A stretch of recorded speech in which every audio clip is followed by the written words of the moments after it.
हाँ बताइए, last class में हमने दो क्वेश्चंस डिस्कस किए थे। एक तो था क्वेश्चन नंबर 1 कि स्मॉलेस्ट फंडामेंटल यूनिट जो है वो फिजिक्स वाले बोलते हैं एटम है और बायोलॉजी वाले बोलते हैं सेल है, ठीक है। और सेकंड क्वेश्चन ये था कि अगर प्लास्टिक जो है वो हमारा इलेक्ट्रिसिटी को कंडक्ट नहीं करता है तो इलेक्ट्रोमैग्नेटिक फोर्स जो है वो यूनिवर्सल फोर्स कैसे हुआ।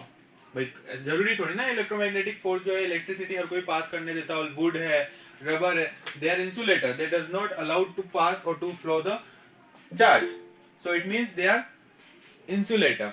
तो इंसुलेटर के अंदर तो इलेक्ट्रिक फोर्स काम ही नहीं करता, तो फिर इलेक्ट्रोमैग्नेटिक फोर्स जो है वो यूनिवर्सल फोर्स कैसे हो गया। क्लियर है? क्वेश्चन समझ में आ गया ना कि क्या पूछना चाह रहे हैं। क्वेश्चन नंबर 1 का आंसर दीजिए। Which one is the smallest fundamental unit? Atom. Atom. Biology वाले कितने बच्चे हैं? बायोलॉजी वाले, बायो वाले, तुम्हारा बायो है मैथ्स है? बायो है ना। बायो में मैम क्या बताते हैं फर्स्ट लेक्चर में?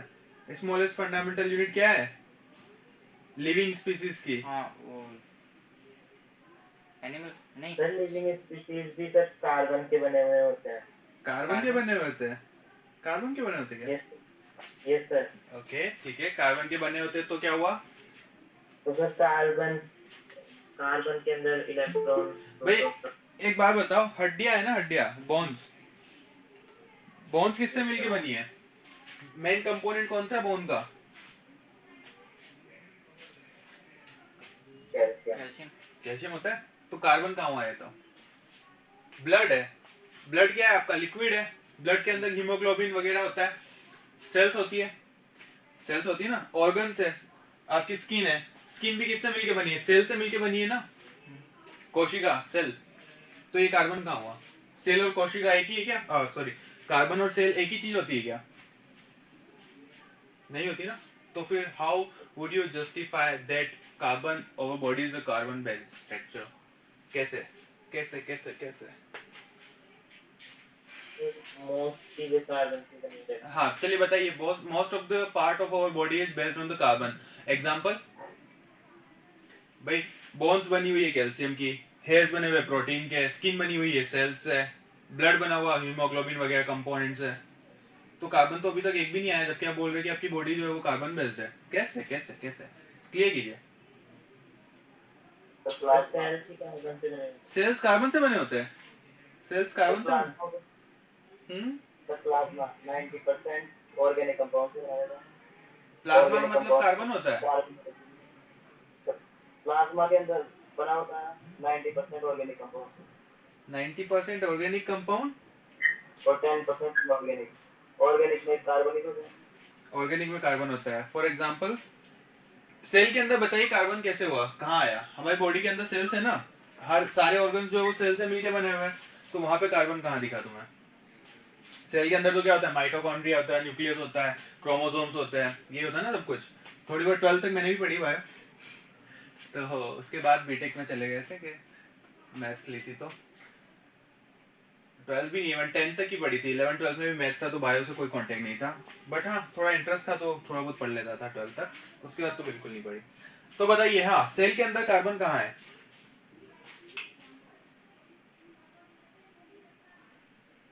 बायो जवाब दीजिए, फिर आऊंगा मैं फिजिक्स पे, पहले बायो क्लियर कर लेते हैं अपन। चलिए ये सब छोड़िए, अब तो एटम कहाँ है ये बता दीजिए। आप कह रहे हैं ना कि ह्यूमन बॉडी भी सेल से नहीं एटम से मिलकर बनी है, कहाँ है एटम?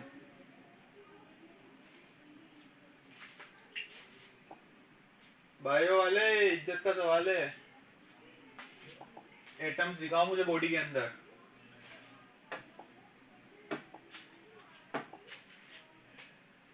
चलिए करते हैं, ठीक है। हाँ तो हमारी बॉडी बनी हुई है किससे? Smallest fundamental unit of living species is cell, definitely absolutely right. But on the other hand the smallest fundamental unit is also atom, ये भी बिल्कुल सही है। And the smallest fundamental particle of the universe is the quarks, it is also a true statement in their own reason. कैसे? Let me justify. अगर हम बात करें लिविंग स्पीसीज की, तो या एक फंक्शनेटिंग स्मॉलेस्ट फंक्शनेटिंग यूनिट, एक ऐसी छोटी यूनिट जो कि अपना पूरा प्रॉपर काम करती हो, तो वो है सेल। लेकिन अगर हम बात करें पूरे यूनिवर्स की फंडामेंटल स्मॉलेस्ट यूनिट जो कि पूरे यूनिवर्स को चलाती है, वो है हमारा एटम। तो मतलब ये हुआ कि सेल जो है वो ह्यूमन बॉडी को चला रही है, और सेल को कौन चला रहा है? आपका एटम चला रहा है। सर कैसे? सेल, न्यूक्लियस, माइटोकॉन्ड्रिया, और क्या होता है सेल के अंदर? और क्या होता है? गोल्गी और ठीक है, जो भी लिक्विड वगैरह भरा होता है ना, ठीक है। न्यूक्लियस के अंदर गए तो क्या दिखेगा हमें? क्रोमोसोम। क्रोमोसोम। क्रोमोसोम को और ज्यादा जूम करेंगे तो क्या दिखेगा हमें? क्रोमोसोम को और ज्यादा जूम करेंगे तो क्या दिखेगा हमें? Thread like structure. जीन्स होते हैं, जीन्स जीन्स जीन्स जीन्स। इसको और ज्यादा जूम करेंगे तो हमें क्या दिखेंगे? ये जीन्स दिखेंगे। जीन्स जीन्स को और ज्यादा जूम करेंगे तो क्या दिखेगा? एलिल्स। मीन्स टू से और ज्यादा डीप में जाएंगे तो हमें क्या दिखेगा?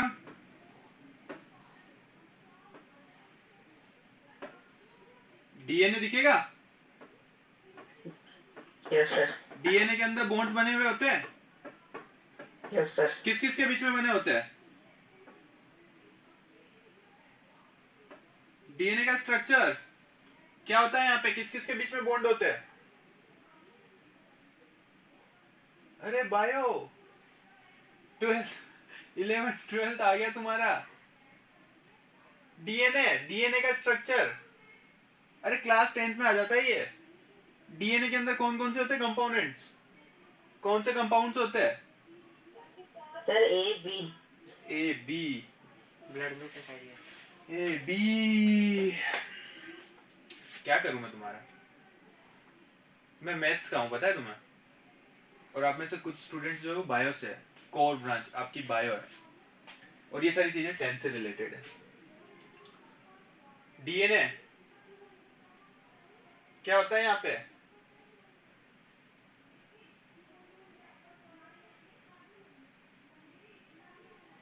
अरे डीएनए नहीं आता क्या तुम्हें? 10th में चैप्टर हटा दिए थे ना कुछ। सर हमारे चैप्टर कट गया था।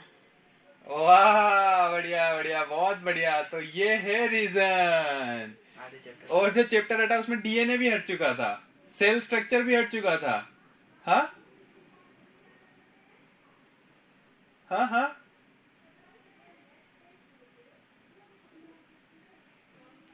चलो ठीक है, बताओ इंसान जो है वो कब मर जाता है? बायोलॉजी है ना, चैप्टर हट गया, बेसिक तो नहीं हटा होगा, बताया होगा। कभी मन में आया, दिमाग में आया कि इंसान कब मर जाता है? कोई बता सकता है? सर हार्ट अटैक से। हार्ट अटैक और से? भी एक फंक्शन का बंद हार्ट काम अटैक? करना बंद कर देते हैं। अरे कुछ लोग तो करंट लगने से भी मर जाते हैं, कुछ लोग एक्सीडेंट से मर जाते हैं, कुछ लोगों की गर्दन काट तो मर जाते हैं। तो हार्ट अटैक कहाँ है भाई? जरूरी थोड़ी सर वो हार्ट तो अटैक। फिर अलग अलग रीजन है ना। हाँ लेवल, तो मैं वही कह रहा हूँ ना कि भाई कोई इंसान है तो उसको हम कब कहेंगे कि वो मर गया? जब उसका हार्ट काम करना बंद कर दे तब।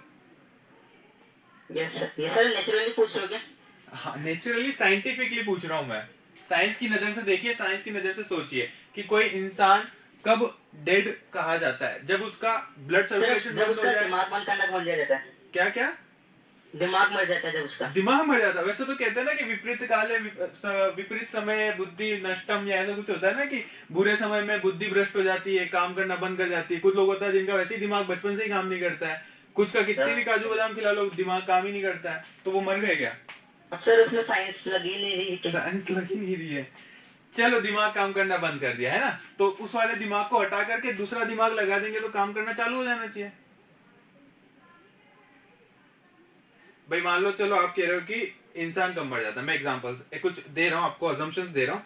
जब उसका हार्ट काम करना बंद कर दे, या जब उसका ब्लड सर्कुलेशन बंद हो जाए, या जब वो ऑक्सीजन कौन सा सिस्टम होता है वो? रेसिप्रोसिटी है ना, वो वाला जो सिस्टम होता है सांस लेने वाला, वो सांस लेना बंद कर दे तो मर जाएगा। क्या ये सब होगा तो मर जाएगा? Yes sir. चलो ठीक है, हार्ट काम करना बंद किया, हार्ट निकाला, दूसरा हार्ट लगा दिया। हार्ट का मेन काम क्या होता है? पंप करने का काम होता है ना ब्लड का। चलो दूसरे हार्ट से काम नहीं हुआ, मोटर लगा दी, पंप लगा दिया आर्टिफिशियल, तो वापस जिंदा हो जाना चाहिए। चलिए ठीक है, नहीं सर ब्लड सर्कुलेशन बंद हो गया, ब्लड सर्कुलेशन बंद हो गया, वहां पे मोटर लगा दी, पंप लगा दिया, ब्लड सर्कुलेट होने लग गया, तो इंसान जिंदा हो जाना चाहिए, लेकिन फिर भी वो मरा हुआ होता है। आपके ब्रेन काम करना बंद कर देता है। तो पता है आपको, इंसान मरने के बाद लगभग 16 या 18 घंटे तक उसका दिमाग काम करता है, सुना है आपने? तो मतलब मर गया है लेकिन फिर भी Yes, दिमाग sir. काम कर रहा है, और आप कह रहे हो दिमाग काम करना बंद कर देता है तो मर जाता है। बट यहाँ तो मरे हुए इंसान का भी दिमाग काम करता है कुछ घंटे तक। तो ये तो जस्टिफाइड नहीं हुआ कि दिमाग काम करना बंद कर दिया तो इंसान मर गया। तो कब कब इंसान मर जाता है, क्या रीजन है उसका, क्या रीजन है?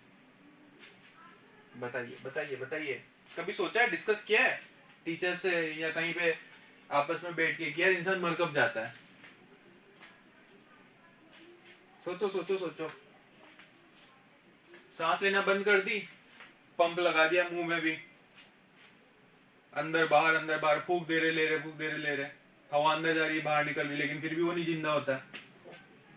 तो सर सोल बाहर आ जाती है। क्या बाहर आ जाती है? सोल बाहर आ जाती है। ये तो स्पिरिचुअल कनेक्शन हो गया, साइंटिफिक कनेक्शन नहीं है। सोल बाहर आ जाती है, देखी क्या आपने कभी सोल? हाँ सर एनर्जी डिस्ट्रॉय भी नहीं होती है, बनती भी नहीं है। हाँ, बनती भी नहीं है ना, और डिस्ट्रॉय भी नहीं होती है। ठीक है, हाँ हाँ।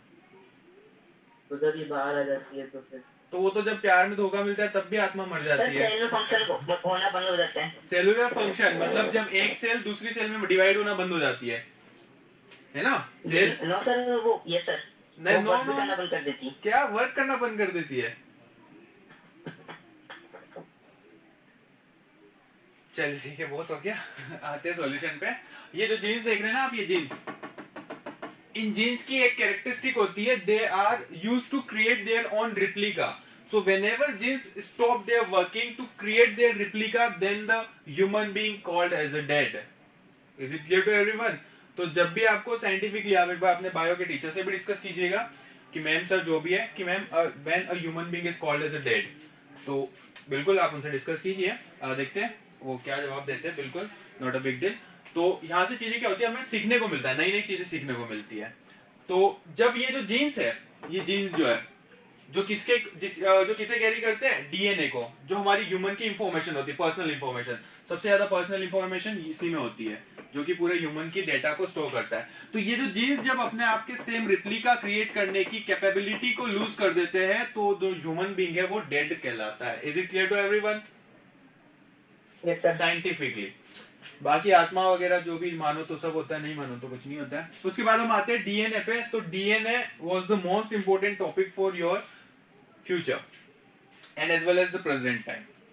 तो डीएनए के अंदर किन किन का बॉन्ड बना होता है, डीएनए किससे मिलके बना होता है, what are the characteristics of the DNA, ये आपको लर्न करना है, ये आपको लर्न करके आना है। चाहे आप मैथ से बिलोंग करते हो या बायो से बिलोंग करते हो, doesn't matter. This is the basic, this is the basic, ये आपको पता होना चाहिए। तो ये पढ़ के आइएगा, उसके बाद ही मैं आपको जस्टिफाई करूंगा कि आपके एटम्स कहाँ हैं, बॉडी में एटम्स कहाँ हैं, उसके बाद ही हम जस्टिफाई करेंगे। तब तक के लिए आगे बढ़ते हैं। Second question, second question was the if there is a plastic which is basically insulator, then how we could justify that the electromagnetic force is a universal force. Plastic की रॉड है, ये आपकी इंसुलेटर है, insulator, इसमें electricity flow नहीं होगी, charge flow नहीं होगा, तो हम कैसे कहेंगे कि इलेक्ट्रोमैग्नेटिक फोर्स जो है वो यूनिवर्सल फोर्स है। जब आपका चार्ज फ्लो नहीं होगा तो इलेक्ट्रिसिटी प्रोड्यूस नहीं होगी, इलेक्ट्रिसिटी प्रोड्यूस नहीं होगी तो उसके चारों तरफ मैग्नेटिक फील्ड क्रिएट नहीं होगी, और जब इलेक्ट्रिसिटी नहीं होगी, मैग्नेटिक फील्ड नहीं होगी, तो इलेक्ट्रोमैग्नेटिक फोर्स भी नहीं होगा। लेकिन फिर भी हम कह रहे हैं कि electromagnetic force is a universal force. यहाँ पे अभी भी इलेक्ट्रोमैग्नेटिक फोर्स है, यहाँ पे भी इलेक्ट्रोमैग्नेटिक फोर्स है, चाहे इसमें करंट फ्लो हो या नहीं हो, इलेक्ट्रोमैग्नेटिक फोर्स है। Is anyone can justify? कोई बता सकता है ऐसा क्यों? इलेक्ट्रॉन्स के कारण। वेरी गुड, इलेक्ट्रॉन्स के कारण। देखिए हर एक मटेरियल, हर एक ऑब्जेक्ट, हर एक सब्सटेंस किससे मिलके बना है? हमारा एटम से मिलके बना है। ह्यूमन बॉडी भी इवन एटम से ही मिलके बनी है। आप डीएनए को पढ़ के आइएगा, उसके बाद मैं आपको कल क्लियर करूंगा कि कैसे कैसे कैसे, ठीक है? डीएनए आना बहुत जरूरी है। तो ये हमारा एटम, एटम के अंदर होता है न्यूक्लियस, न्यूक्लियस के चारों तरफ होते हैं सेल्स, सेल्स के अंदर क्या होते हैं? इलेक्ट्रॉन। इलेक्ट्रॉन, जो क्या करते हैं? क्या करते हैं इलेक्ट्रॉन? बैठे रहते हैं हमारी तरह, तुम्हारी तरह। मैं तो खड़ा हूँ, पड़े रहो पड़े रहो। हाँ, ये रिवॉल्व करते हैं ना, घूमते रहते हैं ना भाई, चारों तरफ चक्कर लगाते हैं ना, और साथ ही साथ अपनी एक्सिस पे भी रिवॉल्व करते हैं, ऑर्बिट में भी रिवॉल्व करते हैं, as well as on their on axis they revolve. अपनी एक्सिस पे भी घूमते हैं और न्यूक्लियस के चारों तरफ भी घूमते हैं, as just the sun and the our galaxy, planets are revolving around the sun. हमारी अर्थ ले लीजिए, हमारी अर्थ जो हमारी उसकी एक्सिस पे भी रिवॉल्व करती है और सन के चारों तरफ भी रोटेट होती है ना? क्लियर है? तो देखिए एक बात सोचिए कि एटम इतनी छोटी चीज है जो हम इसे देख भी नहीं सकते हैं, वहां पे भी सेम कंसेप्ट फॉलो हो रहा है। न्यूक्लियस, न्यूक्लियस के चारों तरफ ऑर्बिट्स, ऑर्बिट्स के अंदर इलेक्ट्रॉन्स, और इलेक्ट्रॉन्स जो है वो रिवॉल्व कर रहे हैं उनकी एक्सिस पे भी, और न्यूक्लियस के चारों तरफ भी सेम चीज कौन फॉलो कर रहा है? पूरा की पूरा यूनिवर्स। लार्ज स्केल पे सोचिए, गैलेक्सी, गैलेक्सी के अंदर हमारा स्टार सिस्टम, स्टार सिस्टम के अंदर बीच में है हमारे सूर्य देव, सूर्य भगवान। सन इज अ स्टार और the planet? Star star, sun star है ना? तो सन के चारों तरफ हमारे जो प्लेनेटरी सिस्टम है वो सारे के सारे, जुपिटर है, तो वो सब क्या कर रहे हैं? अर्थ है, वो सारे के सारे उसके चारों तरफ रिवॉल्व हो रहे हैं कि नहीं हो रहे? Same as well as in the atom, nucleus के चारों तरफ इलेक्ट्रॉन रिवॉल्व होते हैं, वैसे ही सन के चारों तरफ प्लैनेट जो है वो रिवॉल्व कर रहे हैं, as well as they are also revolving on their on axis. Earth जो है वो अपनी एक्सिस पे भी रिवॉल्व कर रही है, साथ ही साथ सन के चारों तरफ भी रोटेट रिवॉल्व कर रही है। तो वो जो इतनी एनलार्ज स्केल पे फिनोमिना फॉलो हो रही है, वही इतनी छोटी स्केल पे भी फॉलो हो रही है। Look at the beauty of the universe, can you feel it? जो इतनी बड़ी स्केल पे हो रहा है वही की वही इतने छोटे स्केल पे भी हो रहा है जिसे हम आंखों से देख भी नहीं सकते। कुछ चीजें इतनी छोटी है जो आंखों से नहीं दिख सकती, और कुछ चीजें इतनी बड़ी है वो भी आंखों से नहीं दिख सकती। So this is the beauty and these are the limitation for the human beings, but appreciate a little moment for the intelligence of human कि उन्होंने इस अर्थ पे रहते हुए भी बड़े बड़े प्लैनेट्स की इतनी डीप स्टडी की, इतना जो टेक्नोलॉजी उसे डेवलप किया कि वो नॉलेज को गेन कर सके। तो आते हैं हमारे टॉपिक पे। यहाँ पे न्यूक्लियस है, न्यूक्लियस के अंदर क्या होता है?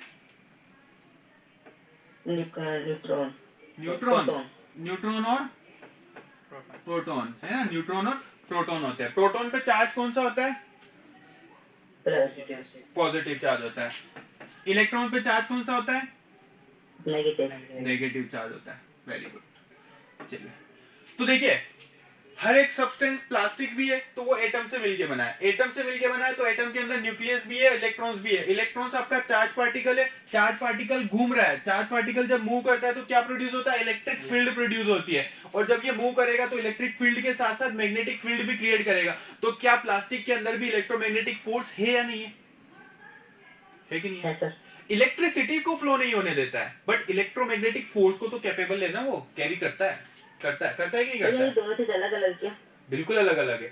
ये जो है ये अपने पर्टिकुलर रीजन के अंदर, एक पर्टिकुलर डायरेक्शन के अंदर इलेक्ट्रॉन फ्लो कर रहा है उस प्लास्टिक के अंदर, ठीक है? लेकिन इलेक्ट्रिसिटी कब प्रोड्यूस होती है? जब एक पर्टिकुलर डायरेक्शन के अंदर आपका इलेक्ट्रॉन जो है वो फ्लो करता है, हायर कंसेंट्रेशन से लोअर कंसेंट्रेशन। ये आपकी बैटरी है, बैटरी का नेगेटिव टर्मिनल है, मतलब कि यहाँ पे एक्सेस अमाउंट में क्या है? फ्री इलेक्ट्रॉन्स है। और ये आपका कंडक्टिंग वायर है, कंडक्टिंग वायर के अंदर भी क्या होते हैं? आपके फ्री इलेक्ट्रॉन्स होते हैं। बट अगर मान लीजिए एक वायर है तो उस वायर के अंदर उसकी सरफेस पे फ्री इलेक्ट्रॉन है, बट उसमें इलेक्ट्रिसिटी नहीं है। क्यों? क्योंकि वो इलेक्ट्रॉन रेंडम डायरेक्शन में मूव कर रहा है। तो जब वो रेंडम डायरेक्शन में मूव करेंगे तो एक दूसरे के इफेक्ट को कैंसिल आउट कर देंगे। और इलेक्ट्रिसिटी के लिए क्या कंडीशन है? कि electrons must be flow in same direction. तो जैसे ही हम यहाँ पे बैटरी लगाते हैं, ये बैटरी क्या करती है? इस नेगेटिव टर्मिनल से इलेक्ट्रॉन को रिपेल करती है, और ये पॉजिटिव टर्मिनल इन इलेक्ट्रॉन्स को अपनी तरफ अट्रैक्ट करता है। तो जब एक पर्टिकुलर डायरेक्शन में फोर्स लगने लगता है तो इलेक्ट्रॉन फ्लो होने लगते हैं, जिसके कारण इलेक्ट्रिसिटी प्रोड्यूस होती है।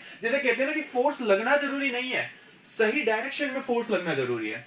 हमारे अंदर एनर्जी तो बहुत है, लेकिन उसे सही डायरेक्शन में अप्लाई करना जरूरी है, तभी आपको सक्सेस मिलेगी। तो फ्री इलेक्ट्रॉन तो कंडक्टर के सरफेस पे ऑलरेडी प्रेजेंट है, बट जब तक उन्हें एक पर्टिकुलर डायरेक्शन में फोर्स नहीं मिलेगा तब तक वो इलेक्ट्रिसिटी प्रोड्यूस नहीं करेंगे। फ्री इलेक्ट्रॉन्स है, एनर्जी है, मोशन है, लेकिन रैंडम मोशन है। आप में एनर्जी, आप में कैपेबिलिटीज है, बट कभी आप कुछ कर रहे हैं, कभी कुछ कर रहे हैं, फोकस नहीं है, एक डायरेक्शन में नहीं है, गोल सेट नहीं है, स्पेसिफिक डायरेक्शन में मूव नहीं कर रहे, तो आप अपनी डेस्टिनी तक नहीं पहुंच सकते। आपकी डेस्टिनेशन डिसाइड कर सकती है, लेकिन चलना आपको खुद है, मेहनत आपको खुद करनी है। जी समझ रहे? भटकना नहीं रास्ते से। अब रैंडम जब भी आप मूव करोगे तो आप पर्टिकुलर पॉइंट पे नहीं पहुंच पाओगे जहां पे आपको पहुंचना है, लेकिन अगर आपको पता है गोल सेट है, मुझे वहां जाना है, तो उसका रास्ता भी पता होना चाहिए और उस पर चलना भी आप ही को। तो यही चीज होती है हमारी यहाँ पे भी। तो यहाँ पे इलेक्ट्रिसिटी प्रोड्यूस होगी, तो कंडक्टर के अंदर फ्री इलेक्ट्रॉन्स तो थे, लेकिन उन्हें एक पर्टिकुलर डायरेक्शन न मिलने के कारण, फोर्स न मिलने के कारण वो इलेक्ट्रिसिटी प्रोड्यूस नहीं कर पा रहे थे। यही चीज प्लास्टिक में भी होती है। प्लास्टिक के अंदर होता है क्या है कि ये जो फोर्स ऑफ अट्रैक्शन है वो इलेक्ट्रॉन को अपने ऑर्बिट से बाहर जाने नहीं देता, जिसके कारण वो इलेक्ट्रिसिटी को कंडक्ट नहीं करता है। बट इलेक्ट्रॉन्स और प्रोटॉन्स तो उसमें हर समय होता है। और जब इलेक्ट्रॉन्स है, एटम है, इलेक्ट्रॉन्स मूव करेंगे, चार्ज पार्टिकल मूव करेगा, तो अ लिटिल बिट अमाउंट में इलेक्ट्रिक फील्ड जनरेट होगी, जिसके कारण आल्सो मैग्नेटिक इफेक्ट भी क्रिएट होगा। तो इसलिए जो इलेक्ट्रोमैग्नेटिक फोर्स है वो हमारा यूनिवर्सल फोर्स है। Is it clear to everyone? Yes sir. आया समझ में? इलेक्ट्रोमैग्नेटिक फोर्स अलग चीज है, इलेक्ट्रिक फोर्स अलग चीज है, इलेक्ट्रिसिटी का फ्लो होना अलग चीज है। Can you feel it? Doubt clear है? Yes sir. बड़े आगे चलिए। तो ये था हमारा इलेक्ट्रोमैग्नेटिक फोर्स कंप्लीट हो चुका है, ग्रेविटेशनल फोर्स कंप्लीट हो चुका है। Two most important forces of the universe, fundamental forces. Third force was the strong nucleus force. चलिए बताइए, स्ट्रॉन्ग न्यूक्लियर फोर्स यहीं से क्लियर हो जाएगा। क्या होता है strong nuclear force? Revision class चल रही है, जिन बच्चों को पहले पढ़ाया जा जो चुका एटम है में प्रेजेंट होता है। जवाब आना चाहिए। हाँ, क्या एटम में प्रेजेंट होता है। एटम में प्रेजेंट होता है। ये रहा हमारा एटम। कहाँ है यहाँ पे स्ट्रॉन्ग न्यूक्लियर फोर्स? बताइए, दिख नहीं रहा मुझे। सर इलेक्ट्रॉन प्रोटॉन के बीच में। इलेक्ट्रॉन प्रोटॉन के बीच में तो अभी हमने कहा कि इलेक्ट्रिक फोर्स होता है। सर न्यूट्रॉन बाइंड करके रखता है प्रोटॉन इलेक्ट्रॉन्स को। प्रोटॉन इलेक्ट्रॉन को न्यूक्लियस, अरे बाबा न्यूक्लियस यहाँ है, इलेक्ट्रॉन यहाँ है, प्रोटॉन इलेक्ट्रॉन को बाइंड करके कहाँ रख रहा है? दोनों दूर दूर है। न्यूक्लियस के अंदर होता है। न्यूक्लियस के अंदर होता है। क्या होता है? क्या होता है? स्ट्रॉन्ग न्यूक्लियस कैसे होता है? क्लियर कीजिए। इसकी वजह से प्रोटॉन पॉजिटिव चार्ज होता है, ये रिपेल नहीं करता। Very good, that is the justified answer. बताते हैं आपको। बिल्कुल सही, बहुत सही, बहुत सही। ये हो गया इलेक्ट्रॉन्स, ये हो गया न्यूक्लियस। न्यूक्लियस के अंदर हमारे neutron proton, neutron proton, neutron proton, proton proton proton. Neutron पे चार्ज कौन सा होता है? न्यूट्रॉन पे चार्ज नहीं होता। कोई चार्ज नहीं होता है। न्यूट्रॉन का मतलब ही न्यूट्रल, मतलब कि ना पॉजिटिव ना नेगेटिव, अनचार्ज पार्टिकल। लेकिन प्रोटॉन पे कौन सा चार्ज होता है? Positive. Positive positive positive positive positive positive. अब मुझे एक बात बताइए, क्या ये जो न्यूक्लियस है, इस न्यूक्लियस के अंदर हमने ये जो बाउंड्री बना रखी है, क्या ये रबर बैंड है? क्या ये थ्रेड है? ये क्या चीज है? कोई फिजिकल चीज है क्या ये जो बाउंड्री है? क्या इनको बांध के रखा है? नहीं, ये केवल एक इमेजिनरी लाइन है। ये एक इमेजिनरी लाइन है जो ये बता रही है कि इस छोटे से रीजन के अंदर न्यूट्रॉन और प्रोटॉन बैठे हुए रहते हैं। इस छोटे से रीजन के अंदर न्यूट्रॉन और प्रोटॉन रहते हैं, और उसके चारों तरफ ये जो लाइन बना रखी है ना, ये लाइन पे एक्चुअल में प्रेजेंट नहीं होती एटम में। ये बस इलेक्ट्रॉन के पाथ को रिप्रेजेंट कर रहा है कि इलेक्ट्रॉन इस पाथ पे रिवॉल्व करता है, रोटेट करता है, चक्कर लगाता है। ठीक है। नाउ क्वेश्चन अगर कि अगर सर इतने सारे प्रोटॉन्स एक ही जगह पे है, कंसंट्रेटेड है, तो पॉजिटिव चार्ज एक दूसरे को क्या करता है? रिपेल करता है।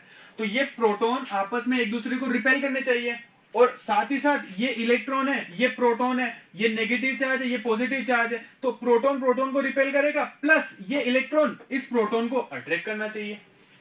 तो इसका मतलब क्या होना चाहिए? इसका मतलब ये होना चाहिए कि इन इलेक्ट्रॉन्स, इन प्रोटॉन्स को इन इलेक्ट्रॉन्स के पास आ जाना चाहिए और न्यूक्लियस को आपस में फूट जाना चाहिए। Foot boom boom. प्रोटॉन ने प्रोटॉन को धक्का दिया, इलेक्ट्रॉन ने अट्रैक्ट किया, इसने कहा जा भाई तू यहां से, इसने भी कहा तू भी जा, इसने कहा तू आजा मेरे पास, तू आजा मेरे पास। तो ये प्रोटॉन यहां जाना चाहिए, ये प्रोटॉन यहां चला जाना चाहिए, लेकिन ऐसा नहीं होता है। अब ऐसा कब नहीं हो सकता है? ऐसा तभी हो सकता है कि जब कोई एक ऐसा फोर्स हो जो इन प्रोटॉन को आपस में बांध के रखे। इन प्रोटॉन का, जैसे घर में दो लड़के हैं, दो बच्चे हैं, छोटे हैं, आपस में लड़ते हैं, तू जा तेरे घर, तू जा तेरे घर। दोनों बोलते घर तो हमारा एक ही है, लेकिन फिर भी बोलते नहीं तू भी जा, एक दूसरे से लड़ते हैं ना। अगर उनका बस चले तो वो घर छोड़ के चले जाए, लेकिन फिर भी उनको बांध के कौन रखता है? पेरेंट्स। उनका फोर्स, चाहे कितना भी लड़ लो, रहना तुम्हें, दोनों को पड़ जाएगी एक, पर तुम्हें यही रहना है। फोर्स लगता है। तो यहाँ पे भी प्रोटॉन के बीच में रिपल्सिव फोर्स लग रहा है, लेकिन यहाँ पे एक ऐसा स्ट्रॉन्ग फोर्स है जो इतनी छोटी जगह पे इतने ज्यादा हाईली चार्ज पार्टिकल को भी आपस में बाउंड करके रखता है। वही फोर्स कहलाता है हमारा स्ट्रॉन्ग न्यूक्लियर फोर्स। वही फोर्स कहलाता है हमारा strong nuclear force. Is it clear to everyone? आ रहा है समझ में? Yes sir. फील आ रहा है कि भाई वैसे अगर प्रैक्टिकली सोचे इलेक्ट्रिक फोर्स की बात करें तो इलेक्ट्रिक फोर्स जो है वो पॉजिटिव और नेगेटिव के बीच में फोर्स ऑफ अट्रैक्शन को क्रिएट करता है, दोनों आपस में मिल जाने चाहिए, और एज वेल एज ये पॉजिटिव पॉजिटिव एक दूसरे को रिपेल करता है तो ये आपस में दूर चले जाने चाहिए। लेकिन फिर भी इस छोटे से रीजन के अंदर हाईली चार्ज पार्टिकल आपस में बाउंड होकर के बैठे हैं, तो definitely there must be a very very very small very very strong force that must be bound all the protons in a small region. तो यही फोर्स हमारा कहलाता है स्ट्रॉन्ग न्यूक्लियर फोर्स, जो कि इन प्रोटॉन्स को आपस में न्यूक्लियस के अंदर बाउंड करके रखता है। ना यहाँ पे कोई डोरी होती है, ना यहाँ पे कोई रबर बैंड होता है, ना यहाँ पे कोई मेटेलिक वायर होता है। ये एक एटम का स्ट्रक्चर है जहां पे न्यूक्लियस के अंदर बहुत सारे प्रोटॉन्स और न्यूट्रॉन आपस में बाउंड होकर के रहते हैं, just because of strong nuclear force. यहाँ पे एक फोर्स होगा, उस फोर्स को ही हमने नाम दे दिया स्ट्रॉन्ग न्यूक्लियर फोर्स। क्लियर है? जो कि इन इलेक्ट्रॉन को इन प्रोटॉन के पास नहीं जाने देता और इन प्रोटॉन को इन इलेक्ट्रॉन के पास में नहीं जाने देता, वो अपने एरिया में उसे बाउंड करके रखता है। That is called the strong nuclear force. So any doubt related to strong nuclear force? No sir. And this is the strongest force of the universe. This is the strongest force of the universe, and the force works on very very small region. ये जो force है ये आपका बहुत छोटी जगह पे काम करता है, वेरी स्मॉल रीजन के अंदर काम करता है आपका। Approximately 10 to the power -50 10 to लेकर के 10 टू द पावर -20 मीटर की रेंज में ये काम करता है। बहुत ज्यादा छोटी, बहुत ज्यादा छोटी। ये होता है आपका एटम का डायमीटर। ऑलमोस्ट किसी एटम का जो डायमीटर होता है या रेडियस होती है अप्रोक्सीमेट इस रीजन की होती है, और ये जो होता है ये होता है आपका न्यूक्लियस का रेंज। तो न्यूक्लियस के रेंज में ये केवल और केवल इतने से एरिया में ही काम करता है आपका स्ट्रॉन्ग न्यूक्लियर फोर्स। इससे बाहर जाओगे तो ये काम नहीं करेगा, केवल इस छोटे से रीजन में काम करता है। तो मतलब क्या हुआ, हम ये कंक्लूड कर सकते हैं कि जब हम सेम पोलैरिटी के चार्जेस को भी बहुत ज्यादा पास में लिया है तो वो एक दूसरे को रिपेल करने की जगह अट्रैक्ट करते हैं because of strong nuclear. Clear है सबको? बढ़े आगे। तो ये आपका strongest force of the universe है और ये स्मॉलेस्ट एरिया में काम करता है। सबसे कम रेंज इसकी होती है लेकिन सबसे ज्यादा स्ट्रेंथ इसी फोर्स की होती है। बहुत अच्छा फोर्स है, इसी के कारण हमारा यूनिवर्स बना हुआ है, बंधा हुआ है। अदरवाइज क्या होता है, सारे एटम्स बूम और पूरा यूनिवर्स भी बूम, है ना, कोई बाउंड कर ही नहीं सकता। एटम गए तो यूनिवर्स गया। चलिए लास्ट वाला जो फोर्स है वो है हमारा week nuclear force. Week nuclear force के बारे में क्या जानते हैं आप, बताइए। ये स्ट्रॉन्ग न्यूक्लियर फोर्स से और इलेक्ट्रोमैग्नेटिक फोर्स से कमजोर होते हैं। बिल्कुल कमजोर होता है। और क्या होता है, ये होता क्या है ये? सर ये भी एटम में प्रेजेंट होता है। ये भी एटम में प्रेजेंट होता है, बिल्कुल सही है। और कैसे काम करता है? बताइए। हाँ देखिए, अच्छा है, ठीक है, वेल ट्राई, जो भी बताया सही बताया। तो देखिए क्या होता है कि जब भी एक हैवी एटम या जब भी कोई एटम होता है वो अल्फा और बीटा डीके को रिप्रेजेंट करता है, मतलब अपने आप को एनर्जी को रिलीज करता है, अपने आप में से एनर्जी को रिलीज करता है और वो अपने आप को छोटे पार्टिकल, छोटे सब एटम्स में डिवाइड करता है। तो वहां पे उसे जो इनिशिएट करता है, इस काम को जो इनिशिएट करता है वो फोर्स होता है हमारा वीक न्यूक्लियर फोर्स। फिलहाल आप इतना ही ध्यान रखिए। क्लास 12 में जब आप रेडियो एक्टिविटी पढ़ेंगे और इवन क्लास 12 के बाद जब आप हायर एजुकेशन में जाएंगे तो वहां पे आप इस फोर्स को डीप में पढ़ेंगे। फिलहाल इतना ध्यान रखिए कि whenever there is alpha beta decay in an atom, the reason behind this decay is the weak nuclear force that initiate the decay in an atom. ठीक है, इसके बारे में अभी फिलहाल इतना ही काफी है। बाकी जो है वो आप टाइम के साथ में धीरे धीरे पढ़ते जाएंगे। बाकी जो तीन फोर्सेस थे, strong nuclear force, gravitational force and electromagnetic force, ये तीन फोर्स आपके लिए काफी इंपॉर्टेंस रखते हैं अभी के टाइम पे, है ना। आपका जो 11th 12th और ग्रेजुएशन का टाइम जो रहता है उसमें ये वाले फोर्सेस ज्यादा मायने रखते हैं। तो ये था हमारा basic about the chapter number 1। Chapter number 2 की तरफ बढ़ते हैं, देखते हैं चैप्टर नंबर 2 में हमारा क्या है।